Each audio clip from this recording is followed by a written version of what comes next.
Para entender claramente la conexión entre las enseñanzas sobre la mente y la transmigración en los bardos, y para comprender mejor estos procesos del bardo, podría ser útil considerar las transformaciones que la mente experimenta a lo largo de esas fases. La naturaleza de Buda o la mente pura, esa sabiduría primordial, es, después de todo, vacuidad, lucidez y posibilidad infinita. Es la luz clara encontrada por todos los seres al final de la disolución de la conciencia en el momento de la muerte o, en el bardo de la agonía, seguida del bardo de la vacuidad. Esta luz clara, o sabiduría primordial básica, tiene como esencia los 5 elementos principales: el espacio, el aire, el fuego, el agua y la tierra. Estos se transforman cuando la mente y sus manifestaciones se modifican, como veremos. Cuando la naturaleza búdica es oscurecida por la ignorancia, se convierte en la base universal del samsara. Como tal, se llama la conciencia universal o fundamental, o la octava conciencia. Abarca e impregna todo, y de ella surgen todas las ilusiones de las conciencias individuales. El desarrollo del engaño comienza con la aparición de la dualidad. El estado no dual de la vacuidad, lucidez y sin obstrucción se divide en dualidad sujeto-objeto y actúa fuera de esa percepción. De la vacuidad surge el yo sujeto, de la lucidez surge el sentido del otro, y de la sin obstrucción surgen todas las relaciones basadas en la atracción, la repulsión y la ignorancia. Con esta división se produce conciencia contaminada o conciencia dualista, la conciencia de que alguien tiene algo. Se la conoce como contaminada porque está contaminada con el dualismo, que es la séptima conciencia. Esta conciencia contaminada tiene un séquito de otras 6 conciencias, correspondientes a las diferentes facultades sensoriales: visual, auditiva, olfativa, gustativa, táctil y mental. Vacío, luminoso e infinito en potencial, la mente puede ser entendida como teniendo 5 cualidades básicas: vacuidad, movilidad, claridad, continuidad y estabilidad. Cada uno de ellas corresponde respectivamente a los 5 elementos principales del espacio, aire, fuego, agua y la tierra. Ya hemos descrito la mente como no siendo algo tangible. Es indeterminada, omnipresente e inmaterial. Es vacuidad, como la naturaleza del espacio. Los pensamientos y los estados mentales surgen constantemente en la mente. Este movimiento y fluctuación es la naturaleza de los elementos del aire. Además, la mente es clara, puede saber, y la lucidez clara es la naturaleza de los elementos del fuego. Y la mente es continua. Sus experiencias son un flujo ininterrumpido de pensamientos y percepciones. Esta continuidad es la naturaleza de los elementos de agua. Finalmente, la mente es la tierra, o base, de la cual surgen todas las cosas cognoscibles en el samsara, así como el nirvana, y esta cualidad es la naturaleza de los elementos de la tierra. Las 5 cualidades de la mente pura también tienen la naturaleza de los 5 elementos. Entrando en las ilusiones y la dualidad, la mente se altera, pero las producciones de la mente conservan la naturaleza de los 5 elementos en diferentes aspectos. Toda manifestación es el juego de la mente en las transformaciones de los 5 elementos principales. Además, hay energías sutiles que sostienen la mente y sus mutaciones, tradicionalmente llamadas vientos o aires. La mente, la conciencia y la miríada de experiencias diversas son producidas por estas energías del viento. Son indistinguibles de la mente y son la energía que las anima e influye. Las 5 cualidades básicas de la mente que acabamos de describir corresponden a 5 vientos muy sutiles, cuya energía se manifiesta en la mente como las 5 luminosidades esenciales que se denominan sumamente sutiles. Son, respectivamente, azul, verde, rojo, blanco y amarillo. Estas luminosidades comienzan a manifestarse en el momento en que la conciencia se restablece al final del bardo de la vacuidad. Forman parte del proceso de nacimiento, el surgimiento de la conciencia dualista. Las experiencias y proyecciones de la conciencia surgen posteriormente de las 5 luminosidades. Producen las apariencias de los 5 elementos que se perciben a través de la ilusión como el cuerpo mental y el mundo exterior. Todas las apariencias ilusorias que la conciencia experimenta son básicamente emanaciones de la mente, la manifestación de los 5 elementos principales, que inicialmente ocurren como cualidades esenciales de la mente, luego en los vientos y luminosidades y finalmente como apariencias. Cada uno de estos niveles tiene la naturaleza de los diferentes elementos: espacio, aire, fuego, agua y tierra. El proceso de estructuración de la conciencia se produce en cada momento, en todos nuestros estados de conciencia, pero particularmente en el comienzo del bardo del devenir. Entonces, durante ese bardo, por la interacción de los 5 elementos, la conciencia proyecta la aparición de un cuerpo mental, una forma sutil con la cual se identifica como sujeto, mientras que al mismo tiempo proyecta estos objetos, percibidos de manera ilusoria como el mundo exterior. Así, esta conciencia de sujeto, identificado con su cuerpo mental, desarrolla relaciones con estas proyecciones de forma que, gradualmente se estructuran como las otras agregados, sensaciones, representaciones y factores. Se crean así los 5 agregados que juntos forman un individuo, formas, sensaciones, representaciones, factores y conciencia.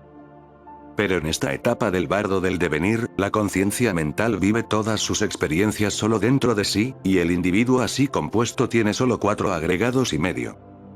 De esta manera, las experiencias del bardo del devenir durarán hasta la concepción. En el momento de la concepción, la conciencia migratoria, compuesta por 4 agregados y medio, o montones, se combina con los elementos exteriores presentes en el semen del padre y el óvulo de la madre. Por lo tanto, el embrión concebido incluye los 5 elementos en su aspecto interno, la conciencia, y en sus aspectos externos, que provienen de los gametos de los padres. Los 5 elementos del espacio, del aire, fuego, agua y tierra existen en el embrión, y luego en el cuerpo físico, como cavidades, viento, calor, líquidos y sólidos por un lado, y por otro, como principios de estiramiento, movilidad, energía, fluidez y cohesión. La forma tangible que el cuerpo adquiere es el aspecto bruto de la forma de montones. Se crea así un individuo formado por 5 montones, y poco a poco se desarrollan las 6 facultades sensoriales, visual, auditiva, olfativa, táctil, gustativa y mental. En el ámbito de estas diferentes facultades sensoriales de la conciencia mental surgen 2 aspectos, puros e impuros. El primer aspecto procede de la conciencia primordial y el segundo de la conciencia dualista. La conciencia mental contaminada y afligida procede de la conciencia dualista junto con todo lo negativo, como la ira, la avaricia, la ignorancia, el apego, los celos y el orgullo. Por otra parte, una conciencia mental positiva surge de la sabiduría primordial con las cualidades de sabiduría, compasión, amor y fe. Estos 2 aspectos de la conciencia mental se extienden a través de las 6 conciencias y facultades de los sentidos. Esto da lugar a una variedad de experiencias de los 6 tipos de objetos, formas, sonidos, olores, sabores, objetos táctiles y pensamientos. Para trazar una analogía, la conciencia fundamental es como el amo o el rey, la conciencia mental es como su hijo, el príncipe, y las conciencias de los sentidos son como sus emisarios. Así distinguimos las 8 conciencias. Cuando el príncipe, o nuestra conciencia mental contaminada, reina sobre las 6 conciencias de los sentidos, funcionan en relación con sus objetos a través de las 6 facultades sensoriales. La interacción de los muchos elementos dentro del surgimiento dependiente, o tendrel, da lugar a innumerables concepciones que controlan el cuerpo, la palabra y la mente.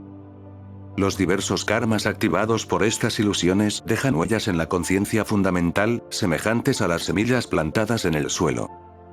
Y, como los diversos factores interdependientes como el fertilizante, la luz y la humedad que hacen que las semillas produzcan una cosecha, las huellas kármicas dejadas en la conciencia fundamental producen la cosecha de una cantidad de vidas felices o miserables, dependiendo de si esas impresiones son positivas o negativas.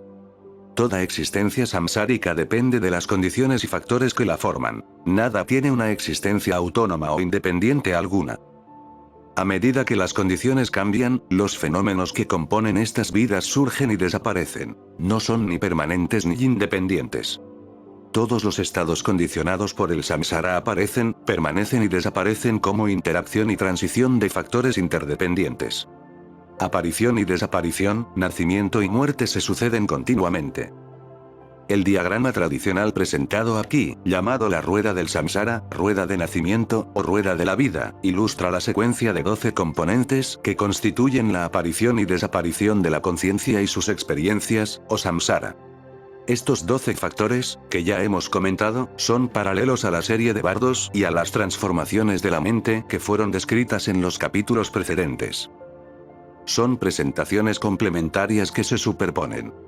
Cada eslabón en esta cadena de reacciones surge en virtud de los otros. Cada uno produce el siguiente. Por lo tanto, por ejemplo, donde se produce el nacimiento, será seguido por el deterioro y la muerte. Para una persona ordinaria, la muerte es seguida por un período de inconsciencia o ignorancia en el bardo de la vacuidad. Esta ignorancia es el punto de partida en el ciclo de la ilusión, el primer oscurecimiento mental que da lugar a todos los demás. En los eslabones exteriores de la rueda de la vida, el primer eslabón, la ignorancia, es simbolizado por un ciego que tantea el camino con un bastón. Esa ignorancia también aparece en forma simbólica en el centro o eje alrededor del cual gira constantemente la rueda del samsara. Sobre la base de la ignorancia, bajo la influencia de elementos formativos latentes en la conciencia fundamental, se reactiva la experiencia de la conciencia individual. Estos elementos son huellas kármicas que permanecen en la conciencia fundamental después de la muerte y la desaparición de la conciencia individual. En el momento de la muerte, la acción del karma desaparece temporalmente. Luego vuelve como factores formativos, el segundo eslabón, reacondicionando la mente en la conciencia individual junto con las producciones mentales. Estos factores existen en forma de propensiones y hábitos. El karma, o factores formativos que causan la reaparición del yo soy el engaño, o sentido de la conciencia individual, son el punto de partida aquí, pero continúan su actividad a lo largo del ciclo. Este renacimiento de la conciencia individual es simbolizado por un alfarero que moldea la arcilla y corresponde al final del bardo de la vacuidad, el momento en que la conciencia se restablece antes de comenzar su migración al bardo del devenir. La conciencia individual es el tercer eslabón, simbolizado por el mono agitado, que es el modo cognitivo que experimenta todo en términos de sujeto y objeto, lo que a su vez da lugar a toda actividad dualista. El cuarto es llamado nombre y forma, representado por un barco con dos personas que representan, respectivamente, la conciencia y el cuerpo mental en el bardo del devenir. El sujeto de la conciencia corresponde al nombre, mientras que la forma es el cuerpo con el cual se identifica en la experiencia de yo soy eso, como en yo soy ese cuerpo. El quinto eslabón es los 6 reinos, representados por una casa con 6 aberturas, que corresponden a 6 campos de los sentidos en los que se desarrolla la conciencia del ser del bardo. El sexto eslabón, contacto, representa la conexión formada entre el sujeto de la conciencia y su proyección, o objetos proyectados, entre la conciencia identificada con el cuerpo mental y el mundo que percibe erróneamente como allí, o fuera de ella. Recordemos de nuevo la analogía del sueño. Este eslabón está representado por una flecha que toca el ojo de un hombre. El séptimo eslabón, la sensación, muestra una pareja abrazándose. Esto representa la experiencia inicial que surge como resultado del encuentro de un sujeto y sus objetos. El octavo eslabón, la sed, representada por un hombre que bebe, es la urgencia que provoca al sujeto a apoderarse de la cosa como un objeto. El noveno eslabón, apego, es la fijación real del sujeto sobre un objeto, representado por un hombre que recoge fruta de un árbol. Estos vínculos subyacen a nuestras percepciones en general y a las del bardo del devenir en particular. El décimo eslabón, ilustrado por una mujer embarazada, se llama devenir. El aferramiento, la fijación del noveno eslabón, se concretiza en el nacimiento de una nueva vida. El undécimo es el nacimiento en el mundo creado por este estado de existencia. Está representado por una mujer dando a luz. Esta es la entrada en el bardo del nacimiento a la muerte. Todos los eslabones precedentes son como una corriente eléctrica cuya energía genera el nacimiento de un determinado estado de existencia. El agotamiento de esta corriente conduce finalmente al próximo estado y su desaparición y muerte. Después del nacimiento, la vida evoluciona, se deteriora hasta llegar a la vejez y termina con la muerte. El envejecimiento y muerte, representados por un cadáver llevado al cementerio, es el 12º y último enlace. Después del bardo del momento de la muerte viene el bardo de la vacuidad, y así sucesivamente. La rueda del samsara gira sin cesar. Tomamos el nacimiento innumerables veces en los 6 reinos del samsara. Esto es ilustrado hacia el centro de la rueda de la vida por 6 letras tibetanas. Toda la rueda del samsara gira alrededor de los 3 venenos mentales representados en el centro de la ilustración. La ignorancia, simbolizada por el cerdo. Odio, simbolizado por la serpiente. Y el deseo, simbolizado por el gallo. No nos liberamos en la muerte. Dado que el karma condiciona nuestra mente, determina el curso de nuestra experiencia bardo y el renacimiento que tomaremos. Lo más importante es nuestro karma y nuestra experiencia interna real. Por eso es imprescindible tomar conciencia de la necesidad del trabajo espiritual a partir de ahora. El estudio, la devoción para practicar, el vivir según la disciplina basada en la comprensión del karma y cultivar las prácticas que nos ayudarán en el momento de la muerte.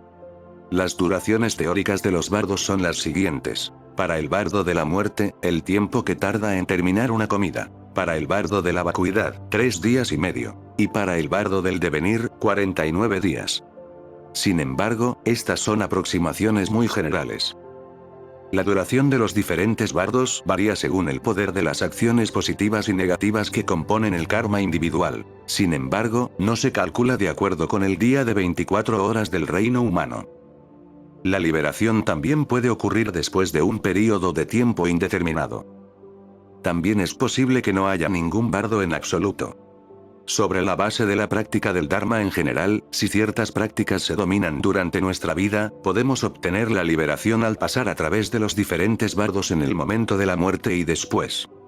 Si hemos realizado el Mahamudra, o la naturaleza de la mente, durante nuestra vida, podemos, al final del bardo de la muerte, reconocer la luz clara y alcanzar la liberación. En lugar del estado de inconsciencia ordinaria, aparece la esencia luminosa de la mente que, como la luz de una antorcha, disipa por completo las tinieblas de la ignorancia. Si practicamos con un Yidam o Buda meditativo, como Chenrezig, el Buda de la compasión, recitando su mantra y desarrollando una buena práctica de meditación, esto sería especialmente valioso en el momento de la muerte. Este practicante podría encontrar la bendición de Chenrezig así como los hábitos mentales y las huellas positivas dejadas en el flujo mental de hacer esa práctica. Las etapas del sadhana tienen el poder de liberarnos durante los bardos. Podemos obtener la liberación en cualquiera de estas etapas, llegar a ser realmente Chenrezig, y nacer en su presencia en una tierra pura. También hay meditaciones e instrucciones específicas sobre los bardos, como las del libro tibetano de los muertos. Estas meditaciones e instrucciones permiten la liberación en diferentes etapas de los bardos, ayudándonos a reconocer la naturaleza de los bardos y en particular la naturaleza ilusoria de las apariencias encontradas en el bardo del devenir. Estas instrucciones se aplican desde el momento de la total inconsciencia en el bardo de la vacuidad, cuando uno despierta a manifestaciones fugaces de formas luminosas y divinidades, y durante toda la duración del bardo del devenir. Si no hemos realizado la clara luz, meditado con un yidam, o practicado las enseñanzas del bardo, todavía es posible hacer el fowa, o transferencia de conciencia en el momento de la muerte. El fowa permite que la conciencia sea transferida a un estado libre del samsara. Si se practica con éxito durante el bardo del momento de la muerte, la conciencia no se llevará a través de los bardos de la vacuidad o el devenir. En su lugar, se proyectará inmediatamente hacia un reino más elevado. Esto es posible debido a la formación en esta vida a través de la compasión de un lama cualificado que realiza el fowa en nuestro nombre. En el mejor de los casos, que sería el dominio completo, esta práctica nos permite renacer en lo que se conoce como un campo de iluminación, un estado espiritual libre de samsara y propensiones kármicas. Es como si fuéramos catapultados directamente a la tierra pura de Sukhavati, Dewachen en tibetano, el reino de la gran felicidad, o como si fuéramos un pájaro capaz de volar directamente al firmamento de la iluminación. El fowa es una meditación que podemos hacer fácilmente, y por eso es muy valiosa. De lo contrario, si solo se está a medio camino de dominar el fowa, tomaremos un renacimiento samsárico, pero en un afortunado reino celestial favorable a la liberación. En el peor de los casos, tomaríamos el renacimiento como un ser humano dotado de condiciones favorables para la práctica espiritual. A través de la realización del fowa, la liberación tiene lugar sin pasar por los bardos. La ausencia de bardos, por otra parte, también puede ocurrir a las personas que han cometido acciones negativas muy serias cuya fuerza es tan intensa como para propulsarlas directamente a un reino de infierno justo después de morir, sin el alivio de otros bardos. En general, si hemos desarrollado el hábito de rezar a nuestros lamas, a las 3 joyas o a un aspecto particular de Buda, la impresión en nuestras mentes establece una conexión con ellos y nos conecta con su bendición, que nos protege y conduce a la liberación en el bardo del devenir. Incluso si no hemos hecho las prácticas específicas que acabamos de describir o recibimos sus instrucciones, todavía es un hecho que las impresiones en nuestra mente determinan nuestra muerte y experiencia del bardo. Y las oraciones y los deseos que hemos hecho durante nuestra vida que han saturado nuestra mente pueden conducir espontáneamente nuestra mente hacia una tierra pura libre del condicionamiento del samsara. Entre los muchos aspectos del Buda hacia quienes podemos dirigir nuestras mentes son Amitabha, Chenrezig, y su campo iluminado, Sukhavati. Estos son especialmente importantes. Simplemente el deseo de renacer en Sukhavati mientras estamos vivos nos hará renacer allí realmente, en lugar de ir a un lugar físico ordinario. De hecho, el cuerpo kármico completamente madurado de esta vida está hecho de elementos sustanciales con los cuales nos identificamos, y estos impiden que la mente libremente vaya a donde quiere. Por el contrario, en el bardo del devenir, no hay más cuerpo físico, pero el cuerpo mental tiene el poder de moverse como el pensamiento. Esta es la razón por la cual, por la fuerza de los deseos generados por Buda Amitabha, Chenrezig, y por nosotros mismos, podemos hacer una conexión que conduce nuestra mente hacia Sukhavati y hace que realmente se renazca allí. Esto es especialmente posible durante la primera semana del bardo del devenir, cuando nos damos cuenta en repetidas ocasiones que estamos muertos, así que por la fuerza de los hábitos establecidos durante nuestras vidas, rogando a Amitabha y Chenrezig para renacer en Sukhavati. Por su poder, podemos renacer inmediatamente allí. Si regularmente pronunciamos oraciones sinceras para renacer en Sukhavati, llevamos consigo la aspiración de ir ahí cuando muramos. Esta aspiración actuará en nuestra mente, convirtiéndose en el medio para renacer allí y para lograr la liberación más rápidamente que si hubiéramos viajado en un avión o cohete. Mientras tanto, pueden surgir obstáculos para renacer en Sukhavati. Si, por ejemplo, nuestra familia o cónyuge lloran por nosotros o demandan que volvamos a la vida, o si la actitud de nuestros seres queridos provoca nuestra tristeza, apego o ira, nuestra mente no será capaz de encaminarse hacia Sukhavati porque estará girando entre dos pensamientos: el deseo de ir a Sukhavati y el recuerdo de los seres queridos. Por lo tanto, las cadenas del apego pueden ser tan restrictivas que niegan el impulso de aspirar hacia Sukhavati. Sería lo mismo si permaneciéramos aferrados al mundo que acabamos de dejar, a nuestras posesiones o a nuestro estatus social. Estos lazos dirigen nuestra mente una vez más hacia lo que acabamos de dejar atrás y causan un desvío lejos de Sukhavati. Afortunadamente, sin embargo, hay un método para evitar este peligro, y que es desarrollar el hábito a partir de este momento de considerar a todo el mundo y todo lo que estamos asociados como una ofrenda real para Amitabha y Chenrezig. La idea de que los seres y las cosas no nos pertenecen puede neutralizar la emoción que de otro modo nos ata a ellos. Así podemos ofrecer a Amitabha y a Chenrezig todo lo que nos pueda apegar. Habiendo dedicado eso totalmente, no conservaremos ningún apego. Los ancianos cuya participación en el Dharma es reciente pueden pensar justificadamente que no tendrán tiempo para abordar muchas prácticas profundas, como Mahamudra y otras que conducen a la iluminación en esta vida. También podrían decirse que ya no tienen la capacidad ni el tiempo para dedicarse a prácticas largas y difíciles. Esto no debe desalentar. Tener una gran fe en Amitabha y Chenrezig, rogar sinceramente para nacer en la tierra pura de Sukhavati, y recitar el mantra Chenrezig definitivamente dan como resultado el nacer ahí después de la muerte. El nacimiento en Sukhavati es aparicional, es decir que un ser que renace ahí aparece instantáneamente ante Amitabha y Chenrezig. Esa visión directa nos hace llegar, inmediatamente al primer bhumi de los bodhisattvas, alegría suprema. Este estado corresponde al despertar inicial, después del cual no hay retorno a los lazos del samsara. El nombre de la tierra pura de Amitabha, Sukhavati, significa gran felicidad porque la mente, libre de todo sufrimiento y dolor samsáricos, no conoce sino felicidad y alegría. Renacer en este estado espiritual pone fin al ciclo de los renacimientos. Ahí, la mente se libera de los oscurecimientos kármicos y sus cualidades iluminadas empiezan a revelarse y a trabajar en beneficio de los seres. Pero aun si la mente está completamente purificada de los velos kármicos y de la mayoría de los velos de las aflicciones mentales, todavía subsisten oscurecimientos sutiles. Sin embargo, es un estado en el que experimentamos importantes cualidades iluminadas de las que podemos ayudar a los que permanecen en el samsara. Hay muchas maneras de llegar a ayudarlos y guiarlos hacia la liberación. En general, hay muchos campos de la iluminación. a nivel del cuerpo de la verdad, o Dharmakaya, al nivel del cuerpo del placer, o Sambhogakaya, o al nivel del cuerpo de emanación, o Nirmanakaya. Sukhavati es un campo iluminado con formas, a nivel del cuerpo de emanación, o Nirmanakaya. Debido a esto, todavía está sujeto a ciertas limitaciones. Por ejemplo, en Sukhavati, permanece un cierto tipo de cambio, o impermanencia. Estos no son los groseros de la impermanencia y el cambio que conocemos en nuestro propio plano de existencia, sino un tipo más sutil. Hay 4 factores que determinan el renacimiento en Sukhavati.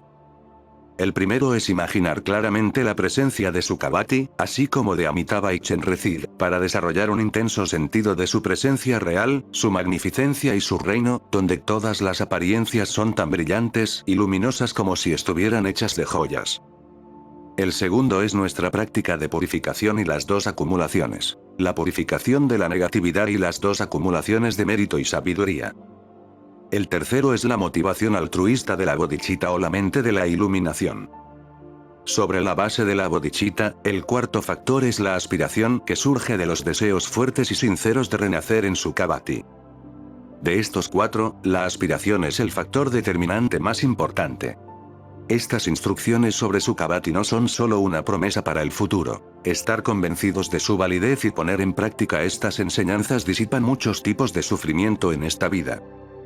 La vejez suele ir acompañada de una serie de problemas. Comer demasiado causa problemas, mientras que comer demasiado poco causa otros problemas. No nos sentimos cómodos con ropa pesada, pero las ligeras no nos mantienen lo suficientemente calientes. Además de los inconvenientes físicos, nuestra inminente muerte pesa mucho en nuestra mente.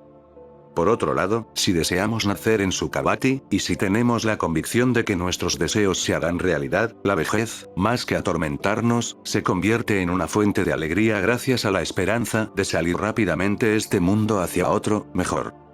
Si no puedes hacer las prácticas ni generar el deseo de renacer en Sukhavati, puedes por lo menos familiarizarte con los 10 actos positivos y los 10 actos negativos.